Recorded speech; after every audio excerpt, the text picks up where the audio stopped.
What's going on, y'all? Welcome to the Triple C Podcast. I'm your host, Isaiah Henry. The Boston Celtics take a 2-0 series lead against the Indiana Pacers, 126 to 110. Jaylen Brown ties his playoff career high, dropping 40 points. Jrue Holiday, back-to-back great games in Game 1 and 2. Derek White knocked down a couple of threes. Jason Tatum in the first half didn't start the game off too well, only 2 of 8 from the field for 4 points. But in the second half, did pick up the slack, went 7 of 12 from the field for 19 points. Peyton Pritchard was big off the bench. Celtics, great win overall. But the story of this game is Tyrese Haliburton. Earlier on the season, Haliburton was looking like one of the best players in the league. With his playmaking, his facilitating, his three-point shooting, his ability to create separation, find his teammates. I mean, Indiana's offense is just free-flowing and the ball never sticks, so it was perfect for Haliburton to fit in that system. But the hamstring injury has caused Haliburton to slow down in some moments, and we've been seeing that towards the end of the season and a little bit here in these playoffs. But got injured in the third quarter, went back to the locker room, did not return for the game. This changes the entire series for Indiana and the Boston Celtics.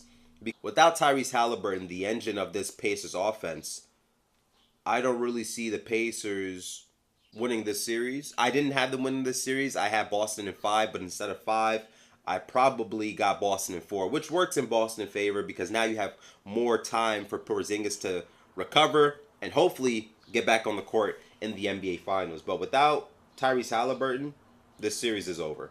This series is over, and series is a part of the game. It's inevitable. Think about the Boston Celtics. Last postseason was really a challenge for the Boston Celtics. Round 1 against the Atlanta Hawks, that goes 6 games. Round 2, James Harden drops a couple of 40-point games in that series. That series goes to 7 games. Jason Tatum has 50 points in Game 7. Conference Finals against the Miami Heat. Went down 0-3. You tie it 3-3. Have Game 7 on your home court. Tatum tweaks an ankle. Jaylen Brown has a horrific performance. And you get bounced in the Conference Finals. So last postseason for the Boston Celtics, I don't think they had the 1 seed. They're a top 3 seed for sure. They're one of the best teams in the Eastern Conference, but last postseason was seriously a challenging playoff run for them. Now, when we look at this postseason for the Celtics, yes, they've gone against teams that don't have their best players, which is not the Boston Celtics' fault. It's not their fault that Jimmy Butler's not playing. It's not their fault that Donovan Mitchell and Jared Allen was not playing. It's not their fault that Tyrese Haliburton is not playing and is injured.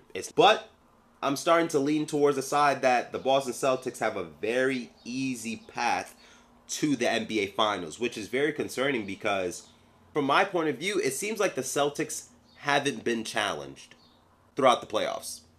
They haven't been challenged because they're not going against teams that are fully healthy, and it's not their fault, like I said, but if you're going to go against a team like the Mavericks or the Timberwolves, who are looking absolutely great, and that series will probably go 6 or 7 games.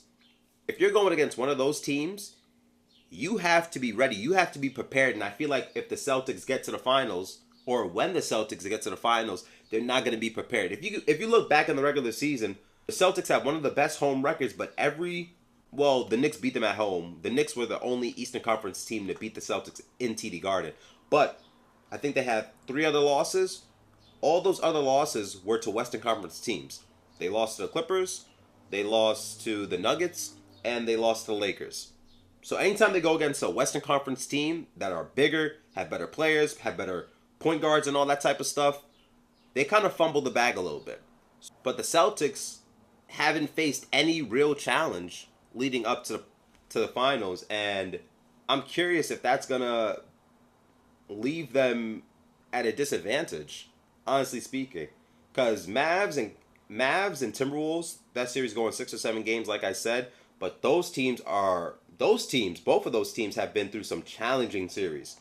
Look at the Celtics. If you look at the Eastern Conference, it's been pretty weak matchups for the Celtics, which is not their fault. But if you're going to the NBA playoffs, if you're going to the NBA Finals, you want some challenging moments to get yourself more prepared for the NBA Finals.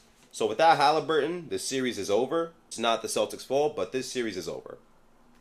Pacers, I had them losing in 5, but now I got them losing in 4. I think Celtics will advance to the NBA Finals, and they'll either go against the Minnesota Timberwolves or the Dallas Mavericks. I'm just curious how Boston's going to look in the finals. But thank you guys for listening to a Triple Z podcast. Please like, subscribe to the channel. Let me know down in the comment section, what's your expectation for this series? Do you still have the Pacers making it a challenging series for the Boston Celtics? And if the Celtics do advance to the NBA Finals, who would you rather see them go against, the Mavericks or the Timberwolves? I'll see you guys next time. Zzz.